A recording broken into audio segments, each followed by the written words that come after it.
Interesting, that's for sure. So we're live now. So Scott Brandt with Patrick, and then a good friend that I met Shane yesterday through Mike Marquez. This is the first time Patrick's met Shane, so that's kind of how we do it. So. It's always on Wednesdays, right? One of us are meeting somebody for the very first time, which is perfectly fine by us, honestly. So Shane, we're kind of driving, gonna kind of pick up some dinner here, so hope you don't mind that. But tell us a little bit about kind of who you are and what you do. Well, sure. Well, so I've had my hands in a variety of things, from both pizza business to IT to goodness, safety equipment. I ran a safety equipment company for about 4 years. Okay. I do technical writing for a government contractor. I have a degree in English literature. I'm a father of 5, and I have 2 grandsons, and I have lived in Colorado Springs now for about 26 years. It's my hometown of choice, and I will stay here for as long as I can, Lord willing. That's awesome. I'm a native myself here, so and Scott is also a native, so hence the name of our business, Two Native Sons. So, Nice. but that's cool, man. That's I know that copywriting is kind of I've known more about it now than I ever have being in business. Realizing that that's kind of a need. A lot of people don't really themselves or really need good to know moving forward. 'Cause I'm sure I'll need those services for sure. But I like to tell people that. Oh, sorry there. I like to tell people that I help rocket scientists use the English language. So Yeah, he was explaining yesterday. Yes. Shane was saying yesterday he'll talk to engineers and like he is like the odd man out, and he's like they'll give me something in 60 words, and I'm like, so you're trying to say this? Yeah. So it's interesting. And Shane, you were also talking when you went to school, and you were getting your English degree. You went to like a very original English. Is that you went through with English major? Mm-hmm. Yeah, I did my schooling actually right here at UCCS. My intention had been to go and be a college professor. So of course, after you finish that, there's no college professorship without a doctoral degree, and that meant uprooting, leaving town, moving to the most prestigious school I could get into, and figuring out how we were going to make that work financially. There was a lot on the table with that particular prospect, and it was right in those star-crossed moments of life, right, that people show up and help you make decisions that really have long-term impacts. And you look back and you go, boy, that was just a spasm of good luck, right? I have a friend that I was chatting with today that they said that's kind of a God spasm right there, or that was the expression they used for it. I like that. It's really cool. I have a background in creative writing and poetry. Some lyricism for hip hop, things like. And so I really got into the slam poetry scene for a couple of years, where I followed it. I really enjoyed it. I just could not execute myself. Right? There's a certain art to write, but there's a whole different art to perform. Certainly lacking in the dedication to commit to kind of that performance aspect. But that also led to looking up and researching other types of writing, like technical writing, or being able to write through, I forget that terminology, but it's a certain style of writing, right? That the AP writing, Associated Press, right? To be able American to publish Psychological articles Association. and Yeah. yeah, APA. yeah, exactly. The So APA format. yeah, Yeah. Yeah. And so, not realizing that, like, yeah, people actually go to school for this. People want to, or that there's a certain format that, most publishers use and that you have to abide by, things like that. So it's really cool to see and understand that, you have an actual degree and to go through all that stuff, and um, with the technical writing, obviously, we know that how that benefits and things like that. But what other aspects or what other things have you found that where you find that it's kind of one of those aha moments or those things that people are like, oh, I never realized, for Yeah. what you do? Sure. Well, give me about 3 seconds to pull a charging cord out of the wall over here and plug it in to my Sure, device take your time. so that it doesn't die on me real quick. Hang on. It was interesting though. Yesterday, Can you tell Sharon that we're in lot 38? 38. Yep. Yeah. So Shane was talking that he got in the entrepreneurial space with some different things. He's like, once you go that route, like you can't ever go back to to real life. That's right. That's exactly right. Yeah. So one of the really cool things about tech writing is that it's a practice. Sort of like law or medicine or anything else, because you're constantly having to learn a new industry, right? You're always on the front edge of a very steep learning curve. So that can either be something like cybersecurity or modeling and simulation, or it can be software development. And lately, the thing that's kind of the buzz and definitely something that's commanding my attention is big data management. That's definitely a field where being able to know the vernacular, know the language is particularly tough. But so there has to be some enterprising sensibility about that for sure. I definitely enjoy it. I get to rub close to a lot of really smart people, a lot of really bright people. Sure. Sometimes they are their own intelligence will kind of get in their way, but these are the kind of people you want doing what they're doing. When you talk about national defense stuff, you're really glad we have some of the best and brightest knocking down rockets with other rockets. That's no idle activity.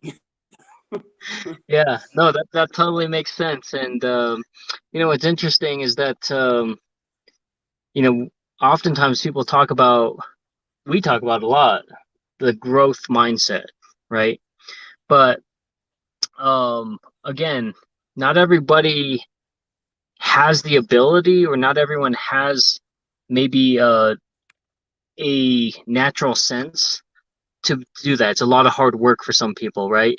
And so sometimes it's even, I think that a lot of times where people who have adapted a growth mindset toward that forget that a lot of people with that static mindset are the people that we need to be able to run day-to-day stuff, right? We need people who are perfectly fine with just kind of punching in, punching out. We need people who are dedicated to, like you said, mining the data. We need people who are dedicated to be able to do that, because without all that, then we're all kind of running around like chickens with our heads cut out, trying to make sense of it all. You know what I mean? So, no, it's really cool to hear that that's kind of your clientele and the people that you work with, and that's not something that at first glance that I would have associated, right? The type of clientele that you might attract with that type of degree. So it's really cool to hear that. Yeah. And do you have any experiences that? Oh, go ahead. I'm so sorry. Go ahead. No, you were going to ask. Well, you had just mentioned fixed mindset or growth mindset, and I Yeah. just finished actually reading a book, the title of which is Mindset, and it talks about the great parallel between those two situations and how so often people come with a fixed mindset, and we have a culture that engenders more fixed mindset in people than it does in growth mindset. It's a rare thing to find that. Find a culture or a community that helps to foster a growth mindset. That's definitely a big thing lately. It was a fantastic read. If you ever come across it, the book is called Yeah. Mindset. What was it? Mindset. Okay. Well, I think yeah.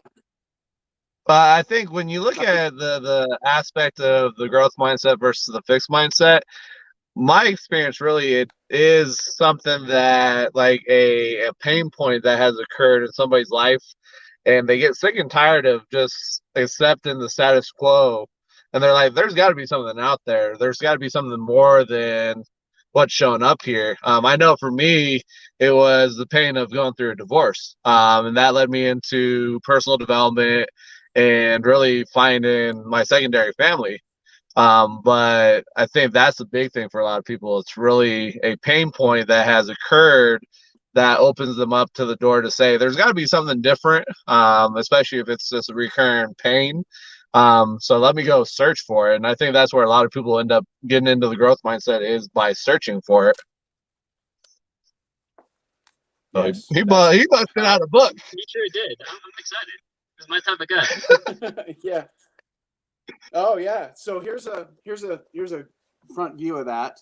That's the name of the book, Carol Dweck. It's a fairly academic read, I think, but it's got some terrific sort of exposition. I was trying to find something here that was a standout.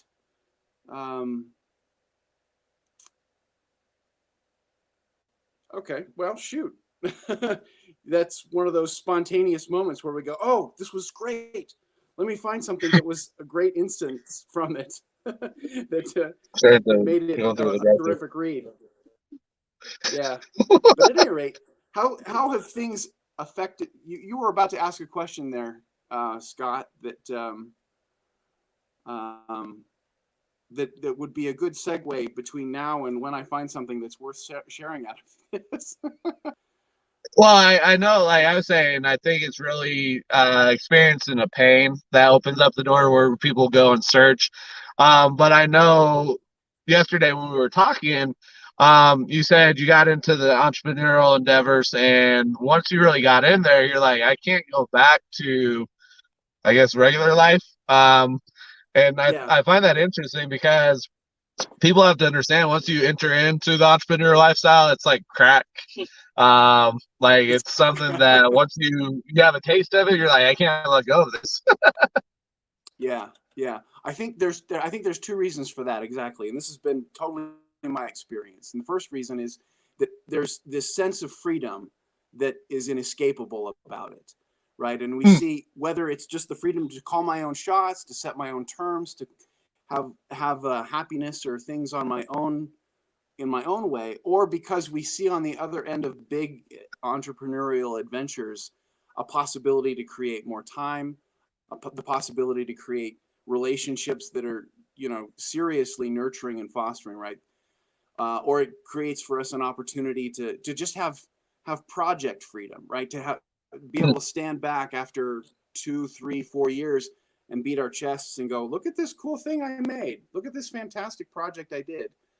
That kind of that piece of the entrepreneurial puzzle is definitely what hit it for me. It definitely got it for me. But on top of that, I think that we as human beings, we are fundamentally creators, right? We're wired to create stuff. And whenever I've looked back on my own life and said, I really got a lot of satisfaction from this, or this made me feel particularly, satisfied on a higher level. It was always because I had created something, and the creative spirit and the entrepreneurial spirit are mirror images of each other, right? So I think those are things that endure. For sure. Say that one more time. Yeah, I said, I think you hit the nail on the head, being able to create something from nothing, right? Being able to have that competitiveness. Watch the line starts to move forward. If you guys want to follow this white truck, we have a third lane drive-through that kind of just pulls off that way. Okay. You can just pull down behind that truck. I'll take your order down there, okay? Sounds good. Thank you. Sorry about that. On action. Incidentally, I did want to ask what kind of time constraints you might have. My wife kind of reminded me. Yeah, no worries. So we usually just go for about 45 minutes to an hour. Okay. But if you need, if you end up, point. Yeah, if you have to jump off at any point, it's okay. Honestly, we're just thankful for any of the time that you have. Yeah. Well, shoot, I might be able to do this walking and talking and driving at the same time. You clearly are modeling this. I can probably pull the same thing off as well. Yeah, no, Yeah, absolutely. I mean, it's life, right? And so we just we're not trying to hide behind a screen, so to speak. I mean, I just came off of a meeting from 11 o'clock on the hour, every hour. And, but it's dedication, right? To be able to create this platform for other people to be a part of, to learn and share and invest into other people's stories, So certainly if you have to go mobile, we respect that, man. I mean, and again, if you have to leave at any point in time, that's okay too. Honestly, like, it's so hard to really connect with people in this digital world sometimes, but also at the same time, it's so much easier to do so as well. I don't know if Scott had shared with you, but we've made some really big connections through TikTok, right? And that's a platform that I hated on. I actually created a meme a year ago that said, I don't know who needs to hear this, but the answer is not TikTok, right? I like made my wife uninstall it. And now I'm like, hey babe, did you like my video on TikTok? on TikTok. Make sure you watch more before you like and comment, to fix my algorithm, so but it's interesting because there's this insatiability for humans to want to connect. There's whether it's one person or many people, I mean, the goal is that, we have kind of like a tribe or people that we can rely on, people that we can reach out to. And so like this is really cool. And this, what we love doing this segment really, because where else would I have an opportunity to connect with you and hear your story? Where else would I be able to get a chance to kind of get to know you better? And so why not take a half hour, 45 minutes? Because yes, I know that that takes away time from family. It takes away time from some of that stuff. But at the same time, like everybody kind of has a story that's worth telling. And so how often do we get a chance to maybe be able to share that? Yeah, that's so true. I really like that. What you said just there really resonates with me.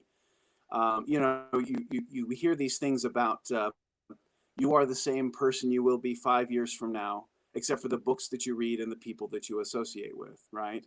Or the idea that you are the average of the 5 people you spend the most time with. You're the average of their income.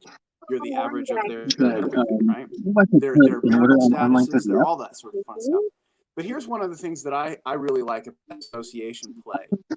And whenever you talk about stuff like the 10,000 hour rule, right, from Outliers and Malcolm Gladwell, and he talks about people who reach any level of excellence in life or perform at a level that's just astonishing, you can always find 10,000 hours of discipline in that particular craft. Doesn't matter what it is, right? And then and so I've gotten to a point anymore where it's like, well, hang on a second. If it's all about time on task and it's all about the association that's vital to that, I hate to be too reductionist about two things or paint with too broad a brushstroke, but frankly, you get to a point where it's like, you know what? Whatever it is I want out of life, I just find the people who have it, and then I spend enough time with them that I become part of the culture of people that have those sort of things, right? Humans are that, what we call birds of a feather flock together. But I think more importantly is that humans are that specific kind of bird that grow the feathers of the flock that they fly with. Right? We are I like that. unusual breed in that respect. Well, and that's interesting too. When you talk about the 5 people you surround yourself with, you become the 6th. There's a gentleman, his name's Garrett Gunderson, and he talks about, it's called the value equation. So the value equation is your mental capital times your relationship capital equals your financial capital. So it kind of goes hand in hand with that piece too, is the books that you're reading, feeding your mind, the people that you're surrounding yourself with, that ends up in big thing with mental hygiene, really, of who you're surrounding yourself with and what are you reading and listening to, is a huge thing. Mm-hmm. Oh, I completely agree. Yeah, I completely. have you read the book Tribe of Millionaires? Tribe of Millionaires. No, but I'm going to write that down and put it on my Yeah, list so, for sure. What a fantastic Tribe title. of Millionaires. Yeah, that's actually where that whole who you spend the average sum with came from. It's actually from that book and that group. Yeah. And so but yeah, it's an incredible read. It's really short. But it really got me to kind of think of how businesses operate, how do I spend my time. And so one of the things that I kind of talked about for a while was that business owners, entrepreneurs often don't seek accountability because one, we're celebrating all the milestones, right? We're celebrating all the goals that we've accomplished and all the new things that we've learned. And oftentimes for the business, we have to be our own self advocate to be able to kind of generate the buzz a little bit. So to turn on and go to people and say, hey, as much and as dumb as I'm doing, I'm pretty doing something better probably from you. But we're so used to being that advocate that that's the last thing that crosses our mind in terms of how do we actually that that advocacy and that areas. And so Tribe Millionaire was kind of one of those things that opened my eyes. Before I tell people that three secrets, right, for success in business. One was Napoleon Hill, an adaptive mind, and the ability to be transparent. Now I kind of throw like Tribe of Millionaire in there because like the ability to seek out people who to give you those hard truths, not in terms of down, but in terms to raise you up. And I feel like that has been such a bigger success to be able to have open and with like my business partner or people that I want to do bit. And it kind of goes back to also like the existential. Right? Every single person that was a part of it was famous or known for something, right? And that didn't just because they were part of it. It was because everybody knew, hey, Edison is going to come up with so many ideas. The first 48 didn't work out. Maybe the 49th one will, and they were equally excited for that one as they were for the first one, right? Einstein probably had these wild ideas, and people were like, you know what? That's just Albert being Albert. You know what I mean? And it's like, you'll figure it out, but we're still here for you. Maybe try this. So all of a sudden, you have an accountability group. Mm-hmm. That's very good. Is my audio a little bit off now? I've switched my car, and I've got a microphone right here. Can you hear me okay? Yeah, we can hear you fine. Because I think okay. Also, the people that dream and talk about crazy ideas and have these outlandish ideas that people want to laugh at them for, the Wright brothers, their dad actually said they were going to go to hell. People weren't meant to fly. And so imagine had they listened to their dad. No planes. There you are. And to go back on that story, there was a guy who was actually paid what would have been equivalent to like $100 million to research and develop flight. And when he found out that the Wright brothers did it, he literally gave up and quit. He didn't say, oh, congratulations, I'm going to improve on that. He literally disappeared and quit. This was a guy that was funded to do the research for all that stuff. And the Wright brothers, it was a passion project, right? But they aligned their passion by not giving up, continuously trying different things, and they're the ones to discover it. So William J. Pompley, something like that. Not exactly sure. Yeah, I know. It's How do I know that? I don't know. But yeah, I mean, Random trip. yeah, and it's. Oh, I know where I know. Simon Sinek basically talked about this, and basically the portion of the brain, right? And that gut feeling that you get when something may all be there, but the numbers don't look right and all that stuff. He says that's your gut feeling. Nope. Oh, there. There he is. In a dead spot. We're all good. He talks about that. Everything All right. may look right, but your gut feeling says no. But that's actually the center portion of your brain.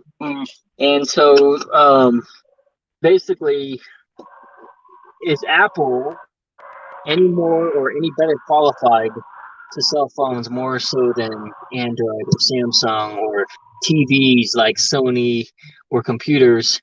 Are they any more qualified than anybody else? And most people would say no, but they've got great products, right? Yeah. But there was a point in time when they were almost bankrupt, right? True. Less than $1 a share. And so what was it and why is it that people will stand out in line a week before the product comes out, right? Which makes no sense in my mind. But here's the thing, though, is that Apple understood this portion right here, and they knew how to appeal to that gut feeling. And so what they did was they basically reverse marketing. Most marketing says, hey, you have a product, this is your audience, and this is the why, right? So, hey, we have a cell phone, it's an Android, it does cool projects and stuff like that. It's going to help you look cool. You're going to have a new phone, and you should buy it because it's the brand new thing. And again, I'm not an Apple guy, right? I prefer Android and all these things. But the marketing, when you think about it, is really ingenious because all they did was just go in reverse order.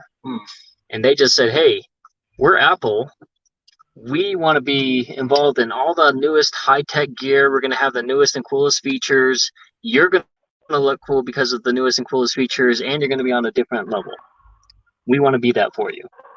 And then the person's like, well, hey, I want to be on that level. I am that type of person, right? And they only mass appeal to the first 10% of people, knowing that everyone else will follow suit. Now you turn around and you look at TiVo, right? TiVo had the right audience. TiVo had the advanced technology and probably the right time.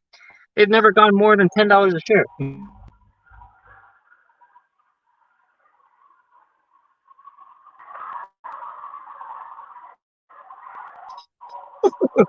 Because it's really scary to think that you could read or rewind live TV, right? You're magic now. Yeah, but does not everybody now have the DVR? Yeah.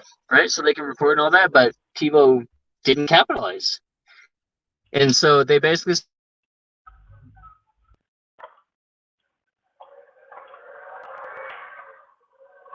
crazy, right? But imagine if TiVo had turned around and come out and said, hey, are you the type of person that has to control every aspect of your life? Man, do we have a story for you, right? Or do we have a product for you? Do you never want to miss a single touchdown, right? Do you not want to miss any of your dramas? And then all of a sudden it's like, holy cow. Did your kid find out one moment to be hilarious that you want to rewind over and over and over, right? Now you're like, oh yeah, I don't want to miss a single touchdown, right? But again, I mean, all those things are available now, but man, if they had marketed themselves in the right aspect and turned around and did that, they could have been huge. Yeah. Now everybody has their products and they get nothing for it. True. So, one of my favorite things about Apple Computer is that everybody mistakes them for a technology company. They're really not a technology company. They're a lifestyle company that just happens to technology. Yeah, I kind of get that because people have been started using like words like connector and community builder and all these things, and I'm like, I'm in insurance, by trade, but to be able to have more connections and have the ability and connect people and really try to make impact and waves, and inspire others to do the same. Most people are like, yeah, my insurance agent doesn't do that. Right? Yeah. That reminds me of a word I just learned here just recently. It's actually an Alfred Hitchcock word. It's MacGuffin, right? Alfred Hitchcock would talk about a movie in terms of like the MacGuffin, and a MacGuffin is It's the thing. Like, you've ever seen, oh, for heaven's sakes, Raiders of the Lost Ark, or Yes. the Maltese Falcon, right? So Yeah. the MacGuffin is the Ark, or it's the Maltese Falcon, right? It's not really what the movie's about, and you could pull that object out, and what the story is really about are the connections, the conflicts, the relationships, all those sort of things. And so if you have this MacGuffin right in the middle of your story, it's a fun expression for any time you have a business, or you have an enterprise or an engagement, and people will always ask you what your MacGuffin is, but that's not really what your business is necessarily about, right? Sure. So, yeah. It's that old phenomenon. Oh, you're in the McDonald's business. You must be in the hamburger business, right? No, I'm in the real estate business. Or, Yeah, you own a movie theater. Yeah, you own a movie theater. You must be in the movie business. No, I'm in the popcorn business, right? Or Yes. Or you own a golf course. You must be in the golf business. No, I'm in the golf cart rental business, right? But those are just the MacGuffins. Those are the things that when you hang your shingle out, people associate you with that particular thing, when really you might see yourself as being in a completely different business. Yeah, no, that's so true, because I feel like my skill set has led me to be able to run an agency successfully in a short amount of time, right? And I tell the story all the time. The snippet and the short version of it is that I went from depression, suicide, to unpurposed, to unfulfilled, to running an agency, to now basically finding my niche as helping people where I can. Right. In the meantime, I'm going to build a great passive income to go with it. But the end goal and the long-term game is, how many people can I help? Where can I help? Where can I be effective? Whether it's creating the platform like this and allowing people to jump on, whether it's a podcast, whether it's our business of life coaching, business coaching, it's to be impactful in a meaningful way. We actually have a mission statement that basically says that we want to live a Zafuji lifestyle. I'll explain that in a second. And impacting 1 billion people. And so people look at that and they're like, yeah, 1 billion people, I don't see that. And I'm like, well, 1 billion people is really like a small percentage of the world. We got you. So Zafuji is actually an acronym that Scott and his team used in the military. And it stands for zero fucks given. And it's not like this middle finger that we wave up to everybody being anarchists. But what it is it's defining and breaking away from the mold of what people are trying to put you in, or trying to get out of the box. And oftentimes we all have those moments, especially as entrepreneurs, because how many of us get into this because something happened? I don't want to say spite, but we all kind of like, something happened to trigger where we're like, yeah, I can do that better. I know I can get paid better, et cetera, et cetera. Not many of us have been privy to be groomed into a position of entrepreneurialism from a young age. And so to be able to have that for our children, right? Man, what does that look like to see young kids from a young age basically be like, yep, my father literally created something from nothing. And it goes back to kind of what we talked about, that purpose. And so, that Zafuji lifestyle is really that. It's basically breaking away from the box. Get me out of this box that you're trying to put me in, and understand that we can do it the way that we want to. We can do it at the pace that we want, and all those things. So it's been really cool to kind of see the reactions for people to understand that it's not just this anarchist using the F word and trying to be edgy. It truly is just, forget you because you're trying to put me and you're trying to box me in. As soon as we say we're going to impact 1 billion people are like, oh, and I'm like, yeah, it's diverting, great. And so it's pretty cool to like know that we took a business idea of creating a book and writing a book to teaching people how to podcast to merchandise. In fact, actually, I had a meeting with Amber. She was wearing the shirt today. Oh, okay. And then to go and now basically have like life and business coaching, and then now we're talking about creating a summit and all these different things, and it literally started as just a conversation at the park, and 7 months now or 8 months, September, yeah, so 7. yeah, and now all of a sudden it's like, so you guys went from talking at the park to now launching a summit. How does that happen? But it also leads us to come across like individuals like Shane. Because Mike's part of the background, like Mike was saying yesterday. So it opens up the doors for really a different conversation, but to really meet individuals that we may have never met or had the opportunity to meet with because we were just doing everything as everybody else was doing. So it's interesting. Yeah. I love having mission statements. I think they're marvelous and such a core anchoring, orientating sort of thing. Vital. There are businesses Absolutely. I've wanted to start that I wanted in a North Star financial, right? Because of having some sort of fixed point to navigate with. My mission statement lately, well, and it's been this for probably about 4 years, I hit upon it. I said to myself, you know what? I want to help as many people as I can become as free as possible in every area of their life and in every way that God intended. If I had a mission statement, that would be it. Love it. But, I love that, man. Yeah.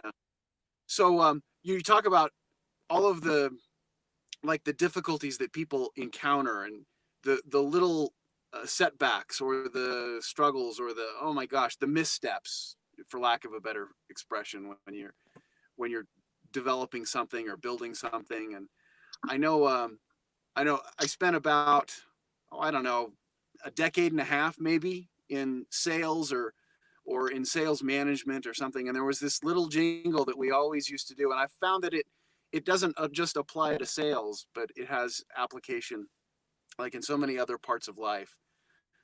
You want to hear it? It's fun. It's good. Absolutely, you like this? Yeah. Okay. It's to the tune "Row, row, row your boat," right? Okay. And it's very easy. This is how the tune goes. No, no, no, no, no. No, no, no, no, no. No, no, no, no, no, no, no. No, no, no, no. Yes. All to get to that, yes. So, and what's cool, like you're right, it is applicable to everything. You tell your kid, right? You sing that to your kid, and your kid's like, yes, right? I'm gonna use that with my kid. I'm gonna record it this week for a TikTok. Thank you for that. It's gonna be a good idea for that. But I mean, isn't that everyday life? Like you go through all the no's just in hopes to find that yes, and that one yes is so uplifting. I mean, and you're right, for sales, boy, how many no's do we have to go through to be able to get a yes? So it's funny that it's the simple things, but you can find so much meaning out of it. Scott's catchphrase, I guess, for lack of better terms, is the word "let's go." But it's not just like "let's go." It's just the way that he says it. It's like it could be a mission statement in itself. It could be a command. It could be a demand. It could be a request. It could be everything. And so, like when he says "let's go," like it started out kind of like as a joke, I guess. Oh, where are we going? Let's go. Which way are we going? To the moon. Why is something so simple like that so effective? Simple things. Yeah. So. Fantastic. fantastic. Let's go. I like that for sure. Yeah. That's for sure. And that's a great response. I think over the time I've spent building businesses or working with people or, just struggling through whatever it is in life, I think that there's probably about 4 things that I find whenever somebody fails at something, whenever something falls apart, whenever it just this didn't work out. What happened, right? There may be market factors that are part of that. There may be things outside of a person's control, but I have seen enough from the standpoint of personal weakness or failure to start seeing some labels on some of those personal failures. And I love Scott's "Let's Go" response because it kind of addresses all of them. The first one, of course, is fear, right? How many people get by fear? The next one would be poor self-discipline, right? Which usually looks like laziness, but sometimes they'll call it poor self-discipline. Yeah. The third one would be ignorance. There's something we just don't know, and it's a matter of unpacking things until we figure out the right way forward. We get enough information from the people that we can. Okay, I'm no longer ignorant about this anymore. And the fourth one, and this I recently added this to my list probably about a year ago. I thought I had figured it all out. I thought the list was only 3 long, but there was a fourth one. It was a preoccupation with yourself. It's just being consumed with me or being selfish about it. So when Scott was talking about some of his, challenges, some of the things that he's overcome, sometimes we're just selfish about stuff, and there needs to be a bigger sense of magnanimity or giving or an absence of the self. That goes into opening up and sharing your story and not being scared. I think too many people, it's like, put the spotlight on myself. Take it off on yourself and put it on your audience. Well, and people put so much pressure on themselves that their story has to be dramatic or, that it has to be impactful. I'm like, you don't realize that you just make impact to people every single day that you come across. A simple act of gesture of opening the door, saying thank you. I like that hoodie. I like the shirt. I love you for your children. You make impact every single day. But somewhere along the lines, we grow ourselves and we're like, oh my gosh, I can't be impactful. I can't. When did I become important? You've always been important. Just share your story and don't judge yourself. If people want to listen to it, they'll tune in. If they don't, they'll just keep scrolling. And it's really not a big deal. But for some reason, when it comes to sharing ourselves and our story, all of a sudden it's a big secret. You have no problem posting about all the things that happened to you on Facebook, but it's a secret for you to actually tell what happened. It's crazy. It's a mentality. Well, I heard somebody was bringing up, it was actually, I think it was the mayor of Miami, because I was listening to Playground 2, the podcast, and the mayor's like, if you don't tell your story, somebody else is going to tell your story. You're not going to like the outcome and the version that they share of your story. Man, that's true. Very true. So, man, I feel like that we could do this for a while, Shane, but I do want to be respectful of your time. So maybe you just have to have you come on again, and maybe just do that in person as well. But but these always go so fast, right? And which is crazy because you would think that 45 minutes or an hour, like you would be able to get so much done. I feel like, I look back in my mind, I'm like, well, we did talk about quite a bit, but no, man, it's been a real pleasure to just kind of get to know you, hear more about you. I'm really kind of messed up by the fact that you said you got 2 grandkids, because I don't see it. That I don't feel like that you're not old enough to be able to have that. But that's awesome. I'm not. I had to cheat to make that happen. So when I married my wife, she had She had 2 kids from a previous marriage, I and see. so I had a head start. And they have since, yeah, Yeah, but that's how you do it. but You that's marry awesome. a cougar, and you get to your grandpa sooner. Love it. Hey, that should be a T-shirt. Maybe a cougar become a grandpa sooner. Oh, that's some merch ideas for doing this. According to Shane. Unfortunately, Marvelous, one of the segments marvelous. that we always love to do is just kind of give a few moments here, if, and again, this is kind of your time here, but some of the things that maybe that we've seen in the past is maybe an opportunity to kind of give thanks to maybe people you haven't publicly done that for, or it's just kind of gets by the wayside, or anything that's maybe on your heart or on your mind that you would really kind of want to talk about, or even advice to maybe somebody who's maybe either an entrepreneur or maybe just kind of struggling or anything like that. I mean, it's really your time for the next couple of minutes, and again, we just love to be able to present that opportunity for people. Sure, sure. So this morning I went and spent some time with one of my best friends. His name is Curtis, and he owns a door business, and he lives up in Monument, Palmer Lake area. And he's building a house right now that is epic. It's like a Tony Stark house. Wow.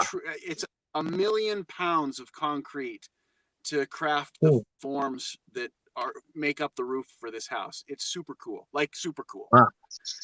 And every time I get around Curtis, I feel like a little boy. I feel like I'm living out of my imagination. I feel totally energized by what he is accomplishing. Every time we chat, I feel like I need more of Curtis. I need more Curtis in my life, and I got a big dose of it this morning, and I am super grateful. So I think if I were going to plug anything in that segment for you, it would just be that one friendship that makes life bigger than it otherwise would be. Somebody who brings that out of you. So That's awesome, man. Yeah. Well, thank you again for sharing that. I think that the attitude of gratitude is something that we love to share. And again, my employees, I make them, well, I shouldn't say I make them, I encourage them, because I can't really make them do anything.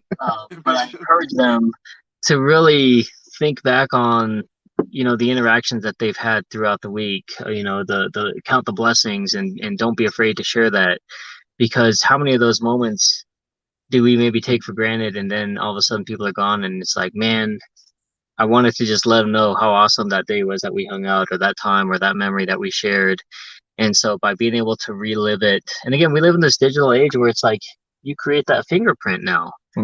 And why aren't we able to do that? Even if it's just a selfie, or a picture or a text message, something that you can turn around, and basically we have this digital footprint that'll stay there to be able to capture those moments. And so I feel like that a lot of times we're on purpose and we take some of those things for granted. So thank you so much for doing that. And I'm really excited to kind of get to know you more. So we'll definitely connect, and be able to do this maybe in person as well. That would be wonderful. I'd enjoy that immensely. I look forward to getting Awesome. to know you guys better as well. Thanks so much for your time tonight, Shane, and tell your family thank you for sacrificing their time as well. You betcha. Thanks so much, Patrick, Scott. Really, really, really great use of time. Thanks so much. Thank you. Have a good night. Thank you. You bet.